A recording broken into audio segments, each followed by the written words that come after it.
I really love that jingle that plays during our little bumper video. It reminds me of like an 80s talk show, at least how I imagine an 80s talk show. I was very young in the 80s. I was alive then, though. And so we have finally, in my opinion, found a Sunday morning format that matches the jingle. As you can see that there's a handful of other stools up here with me. I'm going to be inviting a couple guests up here in a moment. But just to give you a little bit of context. So this series that we're currently in is a series or a version of a series that we do every single year here at Watershed, some kind of relationship series. Earlier on, when Watershed was a very different kind of church, a very different kind of community, socially, theologically, that series looked a little different, looked a little more traditional, binary, plenty of other probably more pejorative words you could use about that series. And as Watershed has evolved as a community, so too, look at that, or listen to that, so too has this series evolved alongside with us. There was maybe a time when it was focused primarily on just romantic relationships, and then like monogamous heterosexual romantic relationships. And of course, we've broadened our purview to include all manners of relationships, LGBTQIA and otherwise. And then beyond just romantic relationships, talking about friendships, platonic relationships, intergenerational relationships, working relationships, the relationship that you have with yourself. And amidst all of that, we have been hyper aware that us as whatever we are, pastors, spiritual leaders, are not experts in the area of relationships. And we have benefited from and been blessed by having people in our community many of whom are professionally trained, psychotherapists, analysts, counselors, things like that, who have arrived at that profession from many different means and avenues and things like that. And so one of whom, of course, is Kim Honeycutt, who is on our teaching team. And so we wanted in this, thank you, Kim, I knew that was going to happen, which is why I did it. In this series, we wanted to have the opportunity to hear a little bit less from me, from us, and a little bit more from them. And so I had Kim give me like an all-star list of therapists, counselors within the area who we could invite and call upon, and just spend a little bit of time learning from, yes, their expertise, but I think even more so learning from their stories, their own experiences, because that is a form of expertise that is just as valuable often as the kind of formal academic whatever, that we may or may not have access to. So with that, I've already talked too much. I want to invite our panel of therapists up here. If they could join me, you can give them whatever welcome you're feeling.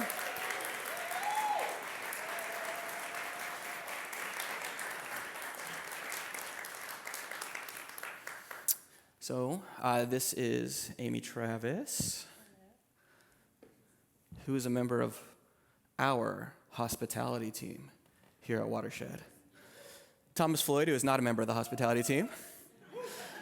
And John Nance, who was once a member of the hospitality team. So none of this has anything to do with the hospitality team, though. Sorry, hospitality team.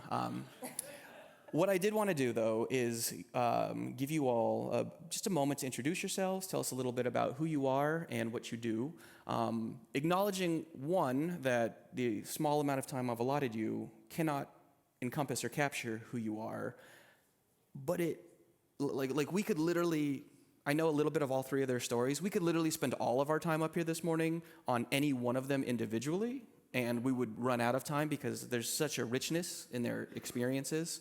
I tell you that only to disappoint you. We're only going to get a little snippet of it, and then we're going to talk about some other things. But I just wanted to acknowledge just the beautiful stories that are up here sitting with me. So, start with you.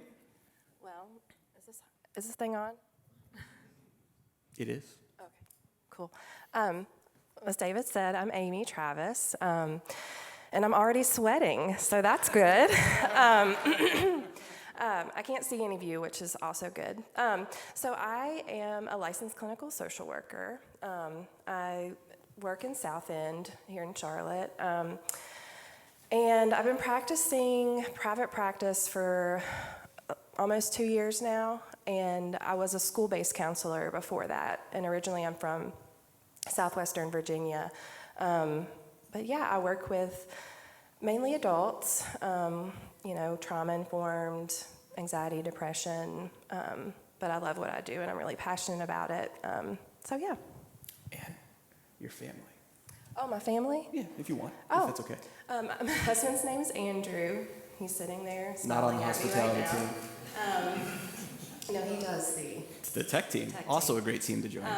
And my daughter Jillian, she's in greenhouse downstairs, and my parents are here today. Hello. So yeah, that's a little bit about my family. Love it. We love your family. Thanks. We love you too. It's up to y'all. I mean, Thomas, you already have the mic. I'm Thomas Floyd. I'm a licensed clinical mental health counselor here in Charlotte. I'm a group practice owner, so my practice is based in Pineville, and I primarily specialize in couples, work, a lot of trauma, which is a lot of fun for people like us. We enjoy that kind of stuff.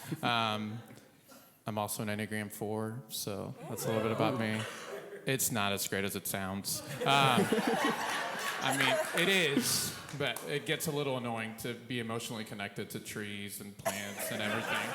So, yeah, and I'm happy to be here. I think it's really cool that, Watershed is providing a space for something like this, because I think maybe in the church circles that I grew up with, this would be heresy. So to talk about psychology and the relationship between psychology and spirituality. And she's going to hate this because she's a 2, but my fiance's here. And so yeah, that's a little bit about me. Awesome. Welcome. And I'm John Nance. I'm the old guy on the panel. And I've been practicing for 19 years in private practice. I'm a licensed clinical mental health counselor, supervisor, and I teach counseling in the master's and PhD program at UNC Charlotte. And another piece is I'm the chair of the Southern Region for the American Counseling Association. And my area of focus in practice is adult survivors of early childhood catastrophic torture and trauma. And so the symptoms would align with a diagnosis of dissociative identity disorder. And the former name of that is multiple personality disorder. I'm not as funny as them. Yeah, I know. Or are you? I know. And I have a partner of 22 years who puts up with me. I'm going to embarrass John just a little bit and say that if you want to learn more of John's story in particular, there's an amazing conversation that he had a number of years ago with one of our founding pastors, Scott Hofert, about a lot of things, not least of which is the crucial role that John had in Watershed's own journey to becoming whatever it was before, to whatever we're striving to be now, which is in part... So...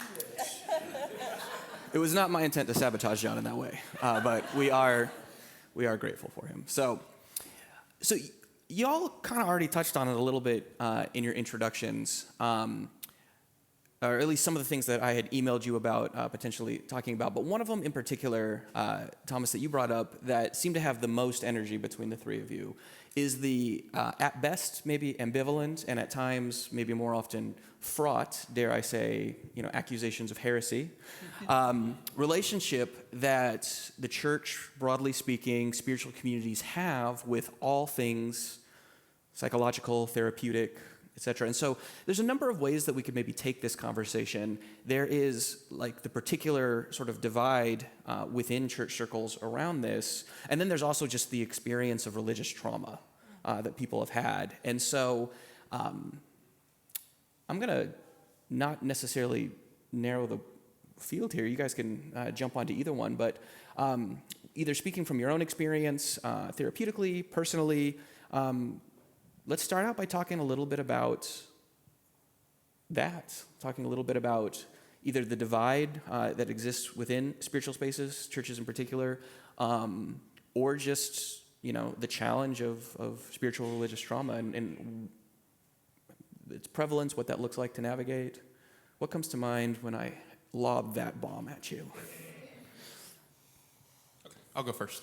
I think for me, some of this is the work that we do as clinicians and therapists, but for me, it's personal as well, right? Like I grew up in, by the way, I didn't say this, but I'm originally from South America, so I was born and raised in Santiago, Chile. So I lived the first 11 years of my life in a foreign country. And my dad was a missionary, and so church and church involvement, particularly around evangelical spaces, was that's my background. And I think for me, my desire to not only help people, but to help myself kind of heal from all that comes from that was really big. So when I turned like 25 or 26, I started asking the question, like, what if the ideas surrounding God and spirituality and the Bible and prayer were not what was handed down to me? And that got me in a lot of trouble. So, Welcome. And so as I started kind of learning and researching and even grieving what I thought God was, or what I thought the Bible was, or what I thought any of it was, I think I realized that for me, and I think for a lot of people, there's a tearing apart of emotional health and spiritual growth. So those are oftentimes like disconnected from each other. And so what you have is you have a lot of people that claim to be like spiritually mature, that are some of the most emotionally immature humans in the world. And so I had to, as I started working on my own like emotional immaturity, I had to face the fact that kind of stuff just isn't being taught at churches. And so, I guess for me, that's just a good starting point, that one of the revelations or the conclusions that I've kind of landed on is that those cannot be separated any longer. You can't be a spiritual mature person and also be wildly emotionally immature. And so, anyways, yeah. I also believe that we're not broken when we are struggling. We may use the terms of brokenness, but I don't think we're broken. I think we have to go through it. I don't know when we're not really going through it either. Coming from an evangelical background and coming through that background as a gay man, a gay kid that was not accepted, I don't know that we can talk about this without even reflecting on our personal stories. Right. And I don't know that anybody in here, I'm imagining if you're at Watershed, you have some kind of background in your own process of spiritual trauma, intensity of questioning, whatever that would be, because we are not normal, right? And yet, we should be. Our process of challenging what we've been told all of the years that keep us hurting, it has to be challenged. And then knowing ourselves is the most critical, is knowing that we are hurting, knowing that we don't have to be perfect and we never will be perfect. And the ideal that we always try to live into is not achievable. I know I'm just like raining on the parade, right? It's not achievable.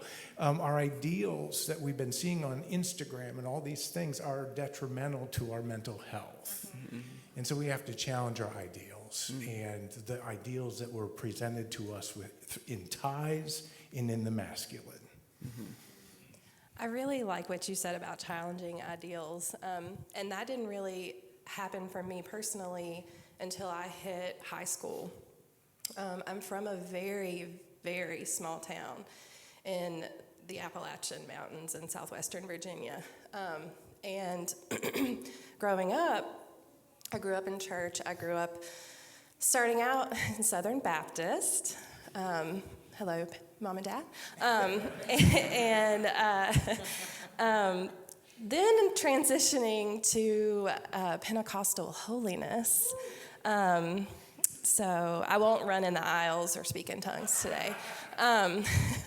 But my parents weren't super structured in that, but that was culturally part of our family. And back in the day, I didn't challenge those thoughts or ideals. I went with what I was told, and until I hit high school and I was kind of exposed to more diversity. I was a theater kid, and I was exposed to a lot more, and I think I challenged that. And then grad school was huge for me in shifting my perspective and my thinking and opening up my mind.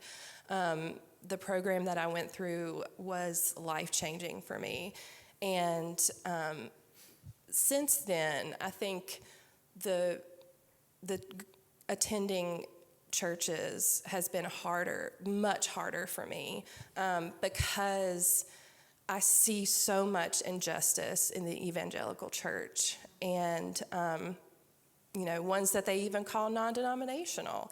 I remember attending our church in Virginia, and there were no women who spoke on Sunday mornings, and that really bothered me. Because it was like, the women belong with the kids, and so I struggled with that. There's so many things I could talk about that I struggled with, but I think, and in my practice today, I see a lot of people in their 20s, a lot of clients who feel the same way and who come to me and say, I just struggled with this for so many years. I struggled with the church not affirming my sexuality or my gender, and I kind of at times struggle not over-identifying with that, and I kind of have to share. I'll disclose a little bit, but I want to leave that room for the client to be able to tell me what their experience was, but I want them to know I identify with them to some extent, and I'm sharing that space with them. So yeah, I don't know if that answered your question, but. I didn't really ask that great of a question. I just kind of lobbed it out there.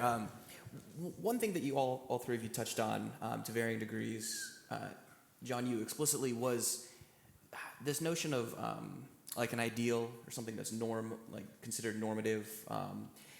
And what struck me as someone who's spent over a decade working in ministry is, for us, for people like me in the position that I'm in, often that expectation placed upon us sort of forecloses an opportunity for us to be vulnerable and open about our own mental health, and because there's a sort of an expectation that the person who is supposedly spiritually mature is mature across the board.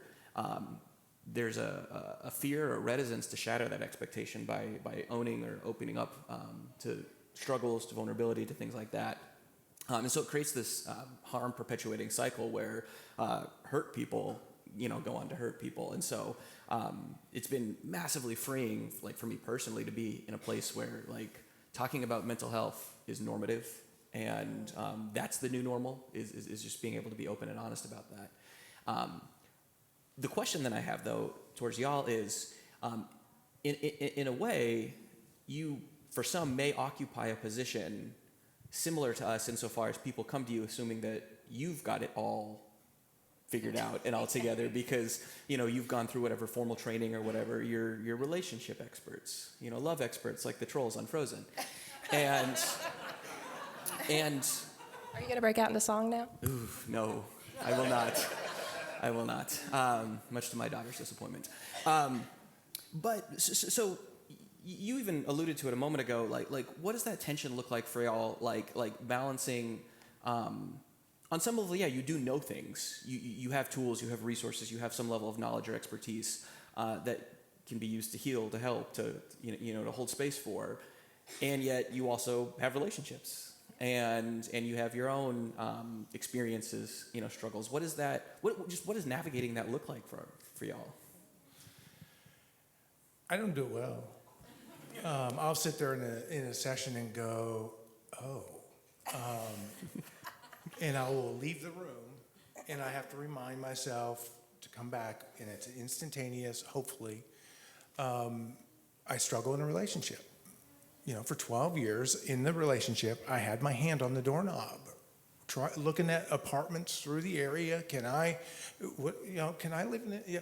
12 years not communicating that with my partner. And we went to therapy, and we are okay. We argue well. When we argue, there are those times, though, where I'm like, who is this after 23 years? And in therapeutic settings, that we call it countertransference, right? That identifying of my life as a result of their story happens a lot. We have to filter it quickly. There are so many times I want to say, scoot over, I need the sofa.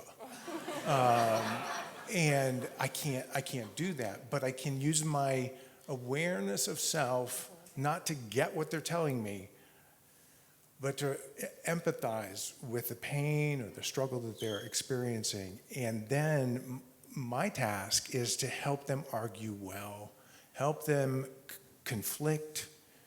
We believe in group process in relationships, that healthy conflict produces healthy relationships, and frequent.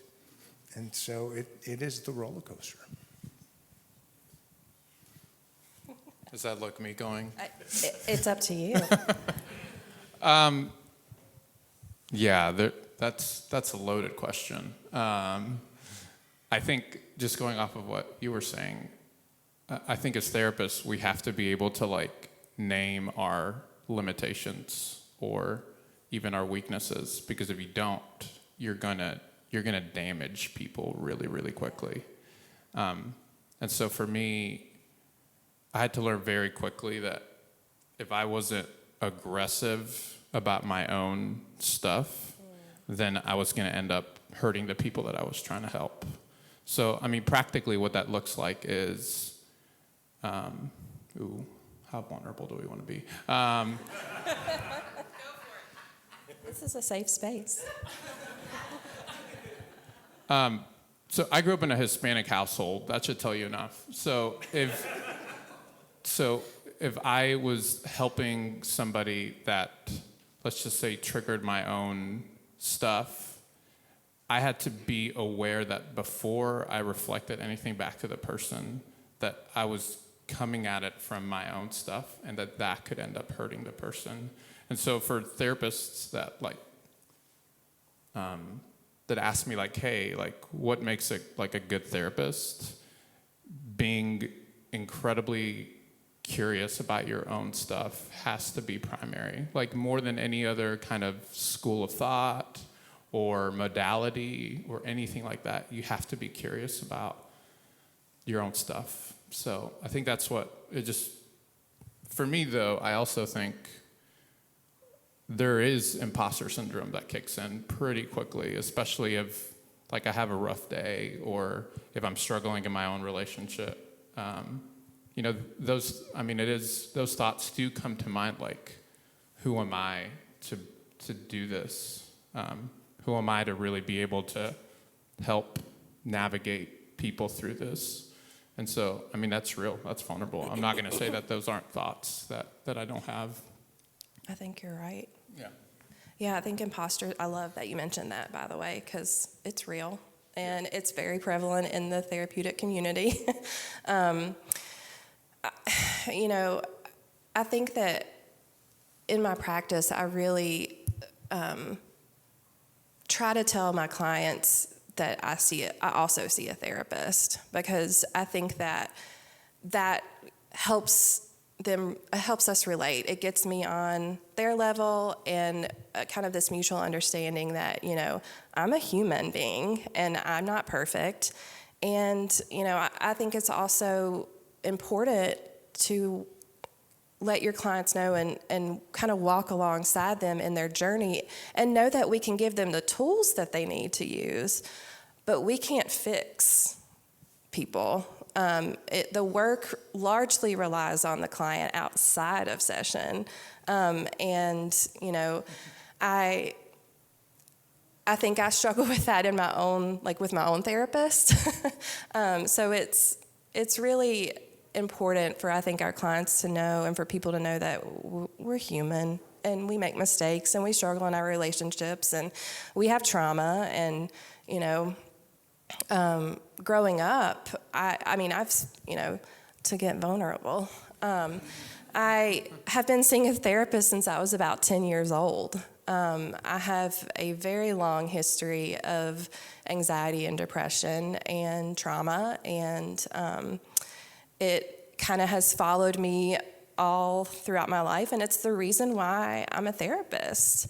Because, if it was not for, and I think this was probably one of the questions that was asked too, my parents, my mother really strongly encouraged me to seek therapy because she sought therapy for herself. And that is something back in the late 80s, early 90s was not seen as, you did not venture outside of the church for guidance. And in my extended family, that was looked down upon. You did not go to therapy. You prayed and you read your Bible, but you didn't go to therapy. I mean, that was a sin practically because you were seeking guidance outside of God. And so, I think that I struggled.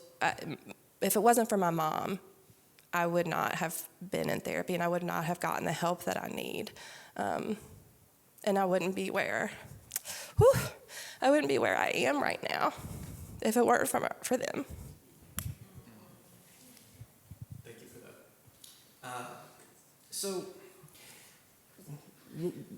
a little of what we've hit on are maybe a form of misconception, like the misconception that that you need to have it all together, the misconception that a healthy relationship is one devoid of conflict, the misconception that, if you're, well, maybe the misconception that anyone is really fully mature in any area, but certainly the misconception that if you are spiritually mature, that means you're emotionally mature, vice versa, almost never the case.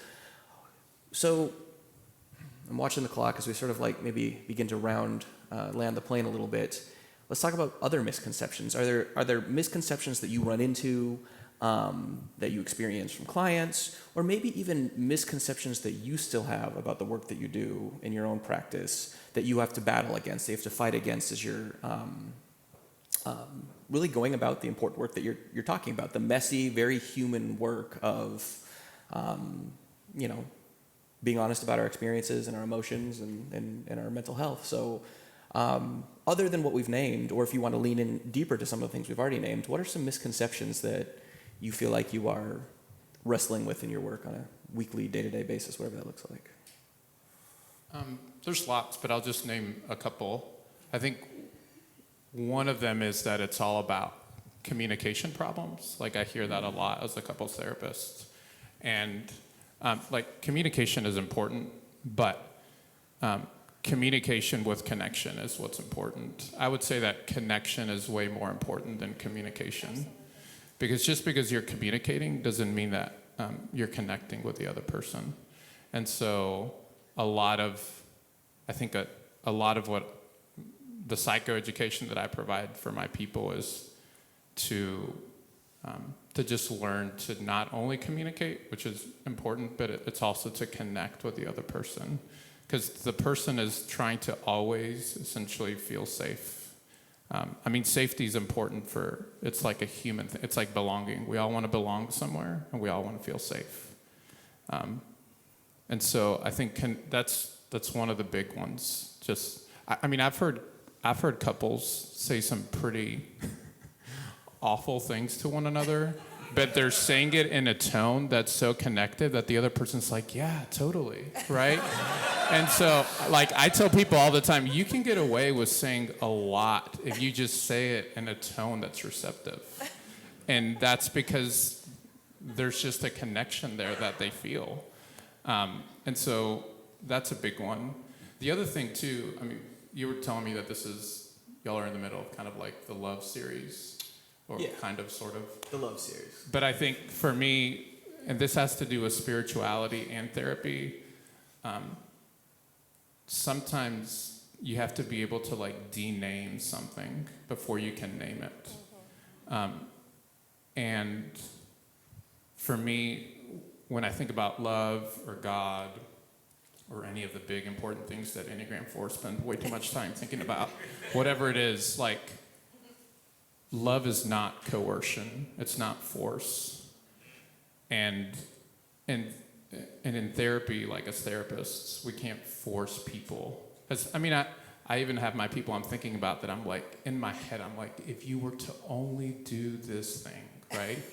But that's coercion, that's manipulation, that's whatever word you want to put in there. And so I think for me, love is letting go of what you think needs to happen and allowing that person to do whatever it is that they feel like they need to do in that moment. And I think that's just a really important thing in life, that love is not forced. And then I'll just share this Thomas Merton quote and I'll shut up. But like Thomas Merton has this quote where he says, love is not shape-shifting and forcing somebody to do or to be what you want them to be, but it's to perfectly allow them to be who they are. Because once we start forcing people to do what we want them to do, we're just stroking our own ego, and we're not allowing them to be who like God created them to be. So good.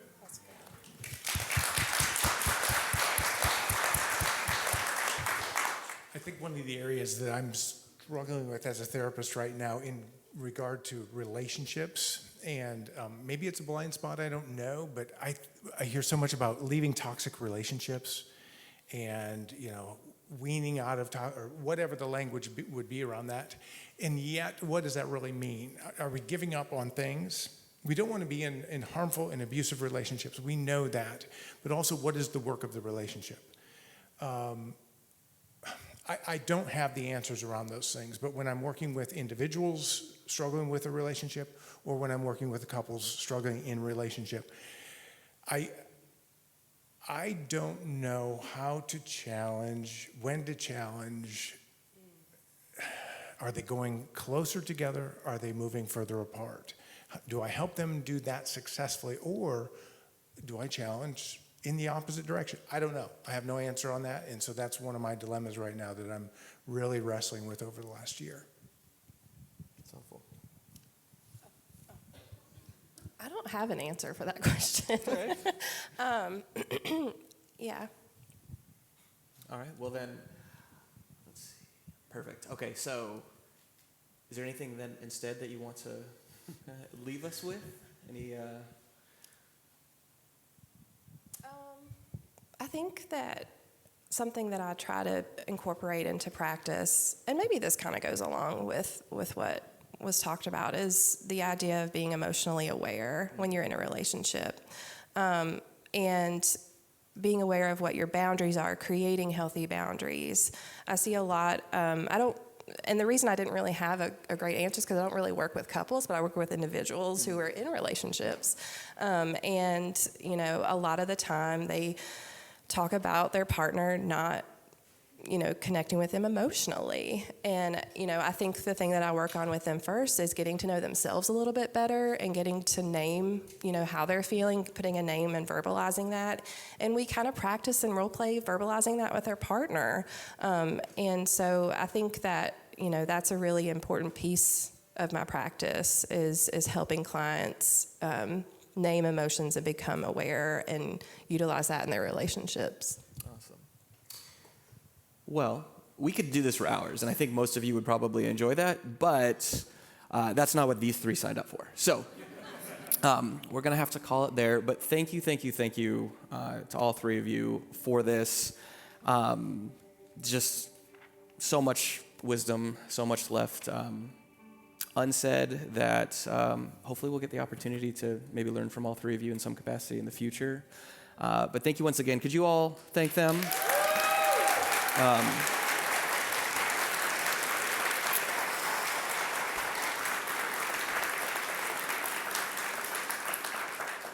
Next week, we'll be back to wrap up this series. Kim will be joining me. Yeah, there you go. I was waiting for it. Kind of like a tag team, like, I don't know. We'll figure it out. It's going to be awesome. So please come back and join us for that. Be sure to check that calendar that we were talking about. There are plenty of other ways to connect. Thank you once again. Let's grab these stools, and we'll let the band close it out.